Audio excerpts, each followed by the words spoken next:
ಪ್ರತಿಭಟನೆ ಅಂದ ತಕ್ಷಣ ನಿಮ್ ತಲೆಗೆ ಏನ್ ಬರುತ್ತೆ? ಧಗಧಗಿಸುವ ಬೆಂಕಿ, ರಸ್ತೆಯಲ್ಲಿ ಹರಿಯುವ ರಕ್ತ, ಲಾಠಿ ಪೆಟ್ಟುಗಳ ಸದ್ದು. ಇಷ್ಟು ದಿನ ಶಕ್ತಿ ಪ್ರದರ್ಶನ ಅಂದ್ರೆ ಹಿಂಸೆ ಅನ್ನುವ ಸ್ಥಿತಿ ಇತ್ತು. ಆದ್ರೆ ಆ ಹಳೆಯ ಪದ್ಧತಿಗಳನ್ನೆಲ್ಲ ಮುರಿದು ಬಿದ್ದ ಹೊಸ ಶಕ್ತಿಯೊಂದು ರಂಗ ಪ್ರವೇಶ ಮಾಡಿದೆ. ಅದೇ ಜೆನ್ಸ್ ಜನರೇಷನ್. ಲಾಠಿ, ಬಂದೂಕು, ಬೆದರಿಕೆಗಳಿಗೆಲ್ಲ ಹೆದರಿ ಮನೆಗೆ ಓಡುವ ಕಾಲ ಮುಗಿದು ಹೋಯಿತು. ಸಿಸ್ಟಮ್ಗೆ ಶಾಕ್ ಕೊಟ್ಟು ಪ್ರೀತಿ ಮತ್ತು ಬುದ್ಧಿವಂತಿಕೆಯಿಂದಲೇ ವ್ಯವಸ್ಥೆಯನ್ನ ನಡುಗಿಸಿದ ಈ ಹೊಸ ತಲೆಮಾರಿನ ಕ್ರಾಂತಿಯ ಕತೆ ಏನ್ ಗೊತ್ತಾ? ಬನ್ನಿ, ಈ ವಿನೂತನ ಹೋರಾಟದ ರೋಚಕ ಕಥೆಯನ್ನ ನೋಡೋಣ. ಅದಕ್ಕೂ ಮೊದಲು ನೀವಿನ್ನು ನಮ್ಮ ಚಾನೆಲ್ನ ಸಬ್ಸ್ಕ್ರೈಬ್ ಆಗಿಲ್ಲ ಅಂದ್ರೆ ತಕ್ಷಣವೇ ಸಬ್ಸ್ಕ್ರೈಬ್ ಮಾಡಿ. ಸಾಮಾನ್ಯವಾಗಿ ಸರ್ಕಾರಗಳು ಪ್ರತಿಭಟನೆ ಹತ್ತಿಕ್ಕಲು ಬಳಸುವ ದೊಡ್ಡ ತಂತ್ರ ಅಂದ್ರೆ ಇಂಟರ್ನೆಟ್ ಬಂದ್ ಮಾಡೋದು. ನೆಟ್ವರ್ಕ್ ಬಂದ್ ಮಾಡಿದ್ರೆ ರೀಲ್ಸ್ ಮಾಡ್ಕೊಂಡಿರೋ ಈ ಹುಡುಗರು ಹೆದರಿ ಮನೆಗೆ ಹೋಗ್ತಾರೆ ಅನ್ನೋದು ಆಡಳಿತದ ಲೆಕ್ಕಾಚಾರವಾಗಿತ್ತು. ಆದ್ರೆ ಸಿಸ್ಟಮ್ ಸೋತಿದ್ದೆ ಅಲ್ಲಿ. ಇಂಟರ್ನೆಟ್ ಇಲ್ಲದಿದ್ರೆ ಏನಂತೆ, ಸಿಮ್ ಕಾರ್ಡ್ ಇಲ್ದಿದ್ರೂ ಏನಂತೆ. ಜೆನ್ಸಿ ಬಳಸಿದ್ದು ಬ್ಲೂಟೂತ್ ಮೆಶ್ ನೆಟ್ವರ್ಕ್ ತಂತ್ರಜ್ಞಾನ.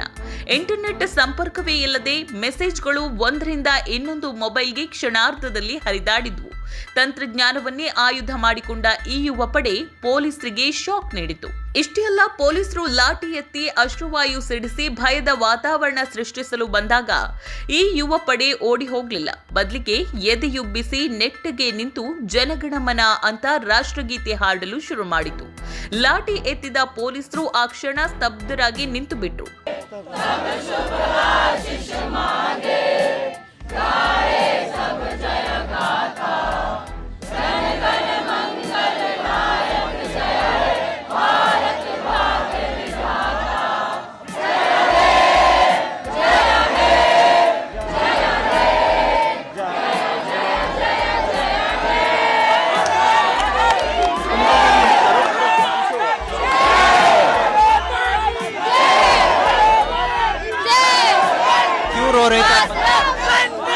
आपको क्यों रोना आ गया?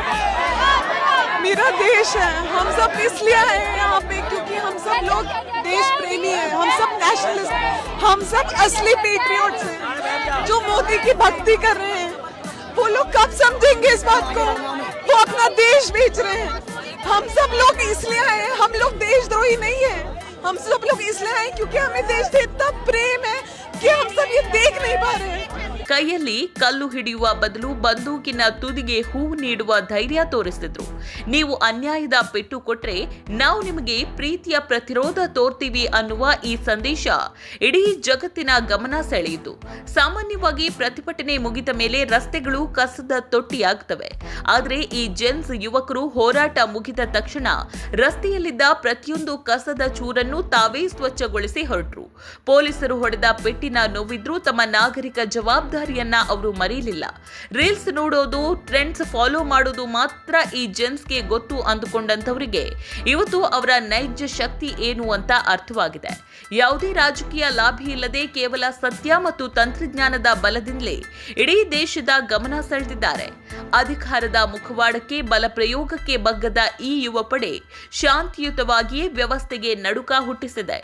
ಅನ್ಯಾಯದ ವಿರುದ್ಧ ಧ್ವನಿ ಎತ್ತಲು ಕೇವಲ ಶಕ್ತಿ ಸಾಕಾಗುವುದಿಲ್ಲ, ದೃಢ ಮನಸ್ಸು ಬೇಕು ಅಂತ ನಿರೂಪಿಸಿದ ಈ ಯುವ ಜನತೆಗೆ ನಮ್ಮದೊಂದು ದೊಡ್ಡ ಸೆಲ್ಯೂಟ್. That is gents. ಈ ವಿಡಿಯೋ ನಿಮಗೆ ಇಷ್ಟ ಆಗಿದ್ರೆ ಲೈಕ್ ಮಾಡಿ, ಶೇರ್ ಮಾಡಿ, ನಮ್ಮ ಅನಿಸಿಕೆಯನ್ನ ಕಮೆಂಟ್ ಮಾಡಿ ತಿಳಿಸಿ.